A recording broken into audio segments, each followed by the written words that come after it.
it's like everybody against us and whatnot.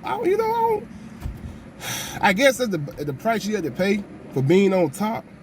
But man, sometimes, man, they can just hold their tongue, because like it's not even called for, man. And you don't even talk about the other team like this. But yeah, when it comes to us, oh yeah, Alabama, I know they had a flag, they did this, they did that. The guy, he was out of bounds, he didn't catch that. I'm like, it just pisses me off, man.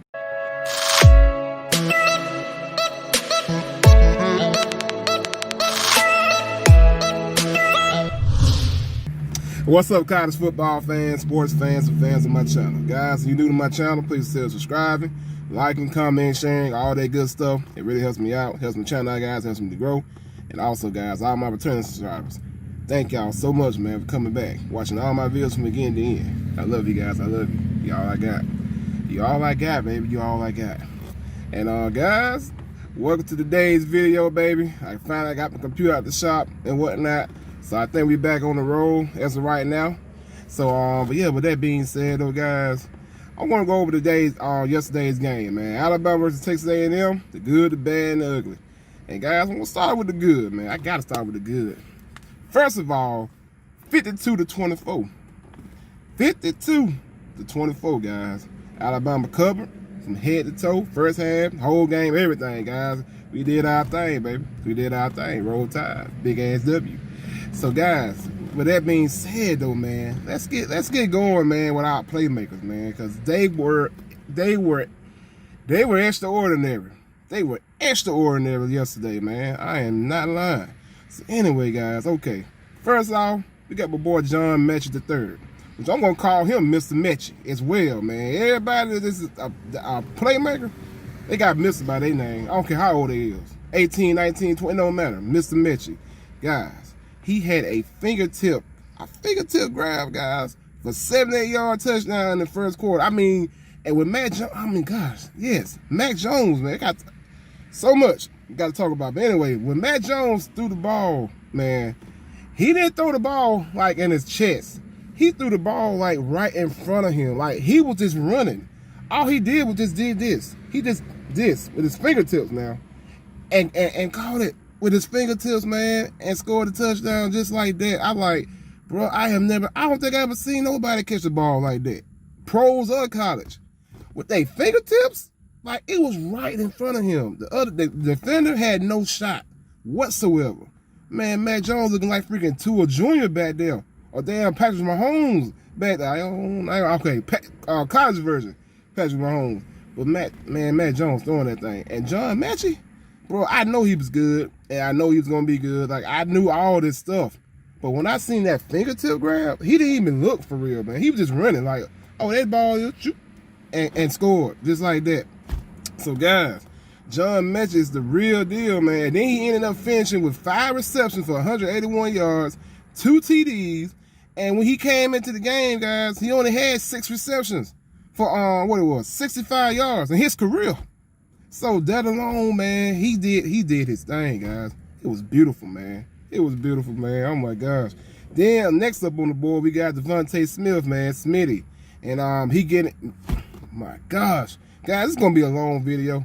Man, okay. Smitty, man, when he caught the ball, right, he was free. He was in the end zone. Bro, a little bit more and he was out. Guys, Smitty got the ball. He touched down with his left toes. Like he got his left toes. And he sat down, he pressed down with those first. Then he turned his foot, guys. He turned his foot. So his heel would go inbounds. Then came down with the ball. I mean, and he's not even looking down for what I seen. It's like it automatically know where it's at. Guys, it's not fair, man. It's not fair for us to have these kind of players, man. But I love it. I love it. It is beautiful. I never seen a catch like that either. I mean, I done seen some tight ropes. Don't get me wrong, we all have. But for him to get his toes down first, then turn his whole foot, so his left foot is in, then fall back. Guys, that is genius, man. You can't coach that. You cannot coach that, man. I don't care what kind of coach you are or what you know. You cannot coach that. That is uncoachable. That is in him, man. And let's see, he's left toes down, turning the heels up. Yes. Keeping it something about. Yes, beautiful. So guys, Smitty gonna do his thing. Like I said, Smitty gonna do his thing regardless. Alright, next on the board, we got Waddle. He finished with 5 receptions and 142 yards in the TD, man. Waddle did his thing too. Golly, man. And he's so fast. Like, when Matt Jones threw the ball for the Waddle, he was looking back like that. He had 2 fenders chasing him. All Waddle did was this. Doop. And then the guy, like, he swept at his foot. That didn't work. Waddle took it into the touchdown, man. Game over touchdown. I think we was up like, I don't know, 28, 35 points at that time. But anyway, Waddle did his thing. Then B. Robinson, he came in later on, guys. And he started running the ball good. Like, we was finally getting some production at the running game, you know? So, guys, we man, I'm going to keep going. Okay, Najee Harris, he was great, guys, at the end, like at the red zone, punching the ball in. He was great. But it just, you know, as far as us trying to just run the ball, period, with Najee, it didn't really work this time against Texas A&M. And guys, look, I'm not even going to be hard on Najee Harris because we know what kind of person he is. We know what happened last time we played Texas A&M. He hurting the guys, throwing them down and stuff. So Texas A&M, you know, they was more prepared this game, but it still didn't, you know, of course it didn't work. So that would be something, man, that, you know, we need to work on going forward, man, because, you know, we didn't really do as good as on the rushing, you know, on running the ball like I want us to do. And then Alabama offense finished with 544 yards, averaging a remarkable 9.9 yards, man, per play.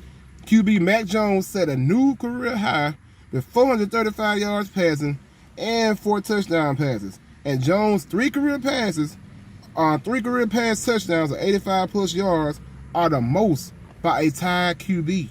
That means, guys, the most mean better than Tua, better than anybody we've ever had in the history of Alabama, man. So, guys, that Mac Jones, I'm telling you, man, that boy looking like Patrick Mahomes back there, man. Like, seriously, Mac Jones was throwing the ball to everybody. If you can catch, he threw it to you. And, you know, and Mr. Wright, man. Ugh, Mr. Wright. He intercepted Mon's pass and took it 47 yards, guys, to the house. So, guys, look. This was good, man. This was like everything that I seen that was good. Oh yeah, Saban still owns his former assistants. He's improved to 20-0 and now it's 4-0 against Fisher. So you can look at the information and whatnot, guys. I'm gonna probably have it over here. So guys, look, man, we got in their ass. I'm just going to put. I'm sorry, Texas A&M fans, but I'm just being honest, man. From the second quarter on, because the first quarter we was tired, man. You know, we got, you know, kind of got tired. But the second quarter on up, man, we got in their ass. I'm talking about big time, man. We got in them, man. And I'm not talking about like the little crack of the cribs. I'm talking about, you know, man, I ain't gonna get too, you know. We got in their ass. I just put it that way. So, man, we doing good. We doing great, man. We just got to keep going because this is all SEC. So it's not going to get easier. It's going to get harder, man. It's going to get harder. So we just got to keep pumping, man. We got to keep pushing. We got to keep rolling, man. You know, old time, man. We got to keep rolling. All right. As far as the bad and whatnot, fam, we definitely need to make sure that our opponent is definitely out of bounds. You know, from what I seen, right, he thought the guy was out of bounds. And to be honest with you, I thought the guy was out of bounds too. But when we further seen it, he didn't step out of bounds. I mean, he did good by staying in. So, for now on, you know, we got to, like, you know what I'm saying, nudge him, whatever, push him a little bit, kick him, whatever we got. I ain't going to say kick him. I'm just playing. But, you know, make sure they bust out of bounds, man, because he actually ran for a touchdown, if I ain't mistaken. He did. So, we definitely got to make sure that when the guy's out of bounds, he's out of bounds. Just don't do no extra stuff so we get on, you know, so we don't get no penalties. All right. So, and then, yes, man, we got holding. That was the first call. Then we got illegal shift. Second call. Then we got a false start, man, like back to back to back. On the second possession, the third quarter, around 7 minutes and some change, guys. Then on 7:24, Waddle scored a touchdown right after the penalties. So we had three bad things that happened, and then we had one really good thing that happened, you know. So we gotta get, you know, these penalties, man, false starts and legal shifts, all this crap, man, back to back to back. 3 penalties back to back to back. We can't have that. We cannot have that going forward, man. We got to get a hold on these penalties because penalties will kill you. And penalties and injuries will kill you in the game. And we don't need none of it. None of it, man. All right, in the run game, yes. Like I was saying earlier, guys, the run game definitely needs to improve, man. We did good in the last game, but we're not talking about the last game. We're talking about Texas A&M. And the run game definitely needs improving. B. Robinson, he came in. Yeah, it was towards the fourth quarter. I still don't think Texas had their backs up in. I still think they had their starters in. So he did pretty good, man. You know, he did really good, actually. He did better than Najee in the running game. You know, so we really need to get our running game going, man. We can't have that either. Going forward, we got to be pounding that rock. Because we got to be, you know, balanced. We just can't be throwing the ball all over the field and not run the ball. You know, we got to run the ball too, man. You know, we got to have a little bit of both. So, yeah, guys, we got to get better at that. And also, didn't like how Texas A&M was moving the ball on us at times, passing and running. And I didn't. Like, I know Kellen Mond's a good QB. I know he's experienced. And so I know he was going to be, you know, I know he was going to be kind of tough. I know he was. You know, I know he's going to complete some passes. But still, man, our defense, I didn't like how they was moving the ball on us at times. It's like we couldn't stop them at times. And I didn't like that, man. You know, the running and the passing. So we definitely got to tighten up on that, man. We got to get that steel curtain going again, like, you know, and we got to tighten up. So we going to get better, man. But it's always good critiquing us with a win than with a loss. So we still straight, guys. So we going to keep doing what we do. Just got to tighten up that our defense, man. You know, tighten up a little bit more. They looking good. They way better than last year, but let's keep tightening them up. Keep getting better. And let's see.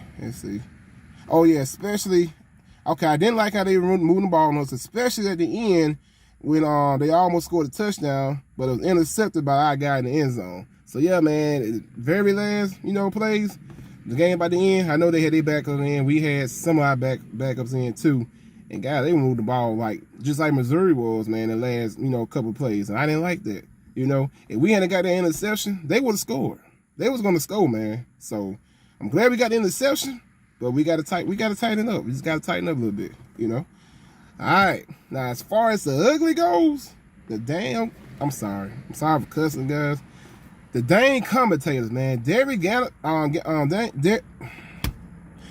Danielson and Brad Nessler, man. I don't know what it is about this dude, man, but I get mad every dang time. I'm sitting here watching the game and I see Daniel talking about, man, the referee just throw the flag. Oh, it's Alabama. He was the right guard was holding, or it was something going on. The legal shift, false start. Before the referee even says anything or what's going on, he automatically say, "Oh yeah, I seen Alabama did an illegal shift, or I seen it with a false start." You know, or it was offsides. I'm like, bro, how you even know? The referee ain't even said nothing yet. You know what I'm saying? A lot of times, dude, he be wrong, man. He be wrong. He be sitting there, oh, well, I thought of it. You thought wrong, man. Just sit there and look at the game like we are, you know, and don't just open your mouth so soon because it pisses me off, man. I'm like, and I know I ain't the only one that he pissed off like this. It can't be. And then his sidekick, he ain't as bad, but sometimes he pisses me off too. Because I remember one game, sorry, I'm getting so worked up, but I remember it was some during the game, he was like, what did he say? He was like, oh, yeah, finally Alabama got a flag. What you mean, finally we got a flag? Like, so what? You don't like us because we haven't been getting flags or we haven't been getting called or whatever? Like, what the crap, man? It's like everybody against us and whatnot. I guess that's the price you have to pay for being on top. But, man, sometimes, man, they just hold their tongue because, like, it's not even called for, man. And you don't even talk about the other team like this. But yeah, when it comes to us, oh yeah, Alabama, I know they had a flag. They did this. They did that. You know, the guy, oh, he was out of bounds. He didn't catch that. I'm like, you know, it just pisses me off, man. I'm sitting here getting mad right now because I knew everything I could think. I could think of everything he said in that freaking game, and it's pissing me off. But you know what? We won. So I don't care what he says or what he's going to say the next game or wherever he comments on our game. I take that back. I am going to care, man, because I'm passionate. But I just don't like him, man. I like him. I respect him. But I don't like his commentators, man. I don't like his, the things he say, man. because he don't even know at times, guys. He just be speaking, man. He just be talking. Just shut up. You know, watch the game first. See what the flag is. But anyway, that's the ugly. I'm not finna, you know, dwell on that crap. We won, man. 52-24 beatdown. So I'm good. We good, guys. I'm not finna let nobody spoil this for us. We won fair and square. And at the end of the day, that's always a win to me, man. That's always a win in my book. So anyway, guys, look, man, this is the good, the bad, and ugly. I'm probably going to start doing this more often, good and bad and ugly. I know I'm going to do this every week, you know. So anyway, guys, just stay tuned for more videos. But yeah, man, with that being said, stay tuned, stay blessed, and I promise you, I'll be back with more videos. All right, guys, peace.